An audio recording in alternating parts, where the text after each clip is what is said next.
What's going on, guys, and welcome to another Gran Turismo 6 race car build. So today I thought, you know what, we've had a lot of rear wheel drive cars on this series. We also a couple of times out last time, not last time but the time before, we had a 4-wheel drive car, the Audi TTS Coupe. Didn't do particularly well, but I thought, you know what, why don't we try and do a front wheel drive car, because we haven't done that yet. We have not done a front wheel drive car on this series yet. I mean, yes, to be fair, you don't really see front wheel drives as race cars. I mean, they usually get transferred, not transferred, that's not the word, converted, that's the word I'm looking for. They usually get converted into either rear wheel drive. Usually front wheel drive cars tend to get converted into 4-wheel drive, I've seen. Because today we've got the Volkswagen Scirocco R, and there is actually a race car version of this, a trophy car I think it is, on Gran Turismo 6, and I believe it is 4-wheel drive, so it has been converted for that race car.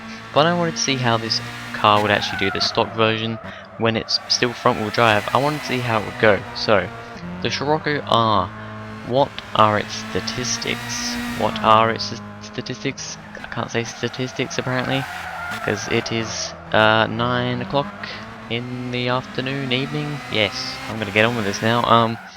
It started out at 435 pp, which is not bad. I mean, start pp doesn't really matter, but cars around the 450 start pp area seem to have been best. But I mean, that might just be a coincidence. The power on this car is not particularly good. It is the least powerful car we have had so far in this series, with 444 brake horsepower. It isn't much power. It's not really much power, I will be honest. Yeah, it could really do with a bit more power, especially since it also weighs 1,217 kilograms, which is actually not a very bad weight. I mean, that is probably below average or around average for the weight, but the power just isn't enough. With that, the power to weight ratio is actually quite bad. 2.74. That isn't a great power to weight ratio. I mean, the last car we had out was the Shelby GT350. That had the best possible power to weight ratio that we've had. I mean, it is pretty ridiculous. 1.96. This is 2.74, so that's almost 1 point of a kilo more than the Shelby GT350. The only cars we've seen that have been heavier were the Audi TTS Coupe, the what other cars are we? I think the Mustang. Oh no, the Mustang was actually pretty good. There were a couple of other cars that are actually worse power to weight ratio wise, but this car is just so down on power that I thought, you know, it can't actually do that well. I don't really think it's going to do that well. However, it did drive very nicely. I was worried about there being understeer, sorry, with the front wheel drive. That wasn't an issue. There wasn't really any understeer whatsoever, and there definitely wasn't any oversteer. That was very good. A lot of the cars have seemed to have been quite oversteery. Since we've been doing a lot of rear wheel drive cars, they tend to be quite oversteery. I wasn't worried about that with this, because front wheel drive doesn't really tend to be oversteery, but understeer, not really any at all. Maybe a little bit more than, you know, the rear wheel drive cars that we've been driving, but you know, it's nothing. It's definitely drivable. But now I'm actually going to Mad Trucker 24. One of my friends suggested that he wanted to see some interior review on these race car builds. So this final lap is going to be interior review. I'm going to shut up and enjoy.